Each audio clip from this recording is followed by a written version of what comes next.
घटित हो रही घटनाओं और महिलाओं के ऊपर हो रहे उत्पीड़न पर एवं देश में विभिन्न प्रकार की घटित घटनाओं एवं अपराध पर आप क्या कहना चाहते हैं, बताइए।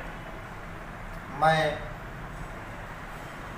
राष्ट्रीय संयोजक अखिल भारतीय ब्राह्मण महासभा ट्रस्ट एडवोकेट पंडित विश्वनाथ मिश्र सर्वप्रथम देशवासियों को स्वतंत्रता दिवस की अग्रिम शुभकामनाएं प्रेषित करता हूं।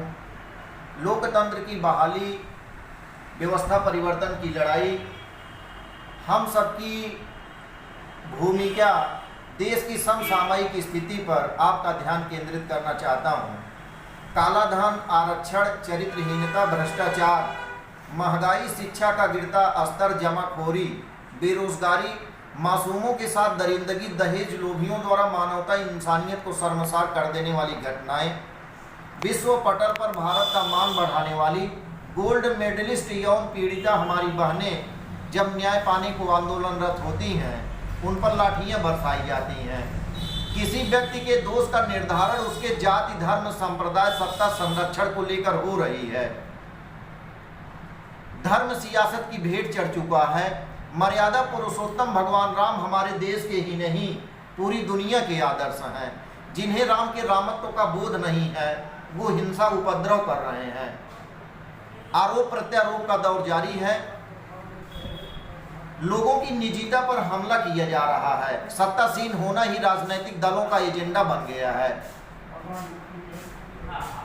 आए दिन चुनाव की भूमिका जनहितकारी मुद्दों से नहीं बल्कि आरोपों के कीचड़ से लिखी जा रही है। बिजली, पानी, सड़क, चिकित्सा, शिक्षा, रोटी, कपड़ा, मकान, रोजगार, जनता से जुड़ी इन समस्याओं पर कोई भी जिम्मेदार बात करने के लिए तैयार नहीं है।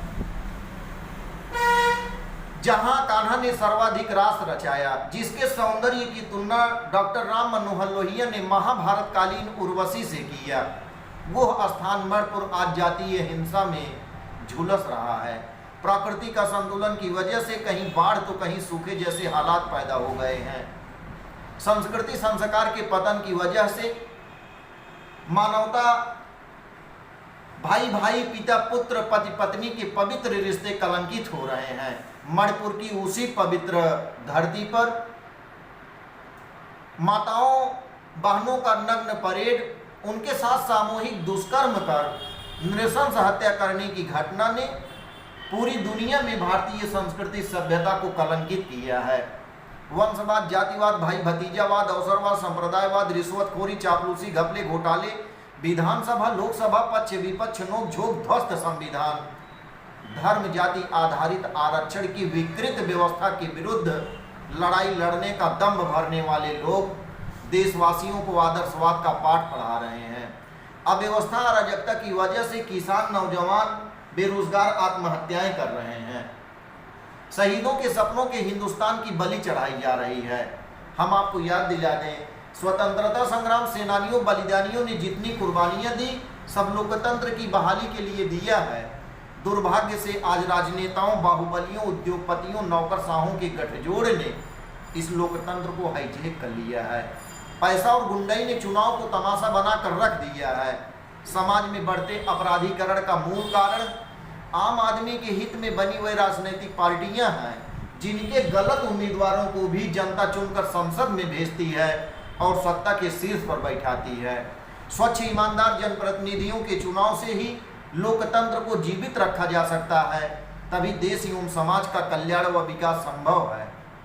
नदियां सूखी पेट फुलाए ये ताल दिखाई देते हैं और धर्म के ठेके जातिवाद के पाल दिखाई देते हैं। ये तो स्वागत योग्य है कि रामकृष्ण तो दल विशेष के एजेंडे में बैठ गए, किंतु सदन में क्यों रावण शिशुपाल दिखाई देते हैं? क्योंकि वोटों के सौदागर और दलाल दिखाई देते हैं, इसीलिए रहमान राम बदहाल दिखाई देते हैं। तो धर्म और जात की राजनीति करने वाली पार्टियां कभी देश और समाज का भला नहीं कर सकती।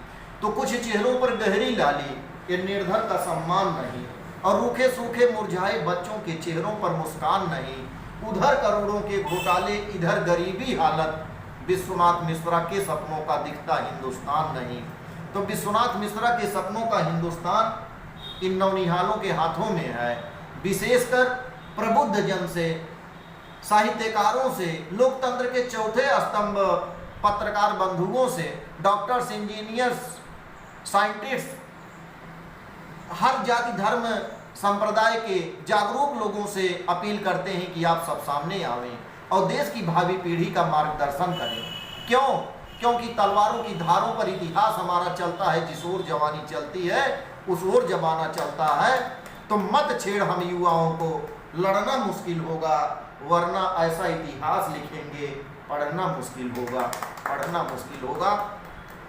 तो जो होता है सो होने दो, ये पौरुषहीन कथन है। जो हम चाहेंगे वो होगा, बस इसमें ही दम है।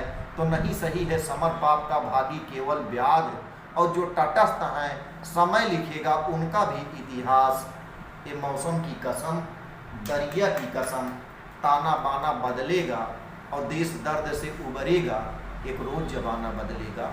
तो कब तक जुल्मी जुर्म करेगा सत्ता के हथियारों से, ये जर्रा जर्रा गूंज रहा है परिवर्तन के नारों से। तो अंत में सत्ता परिवर्तन नहीं बल्कि व्यवस्था परिवर्तन की लड़ाई में हम लोगों को संयुक्त रूप से शपथ लेना होगा। भारत माता की अस्मिता से खिलवाड़ करने वाले राजनैतिक दलों, अधिकारियों, जनप्रतिनिधियों, नौकरशाहों, बाहुबलियों, उद्योगपतियों को चैन की सांस नहीं लेने देंगे। देश में व्याप्त अव्यवस्था को मिटाने के लिए अंतिम दम तक लड़ते रहकर मातृभूमि की अस्मिता के रक्षार्थ स्वयं की बलि देकर शहीदों की सूची में नाम अंकित कराकर अमरत्व को प्राप्त होंगे। तुम्हें क्या बताएं कि क्या चाहते हैं, दुखी हैं, दुखों की दवा चाहते हैं। तो साथी हाथ बढ़ाना, हाथ से हाथ मिलाना, एक अकेला विश्वनाथ थक जाएगा मिलकर बोझ उठाना। साथी हाथ बढ़ाना, पावन धरा को नमन, आप सबको प्रणाम, वाणी को विराम। जय हिंद, जय भारत, जय किसान, जय नौजवान, वंदे मातरम।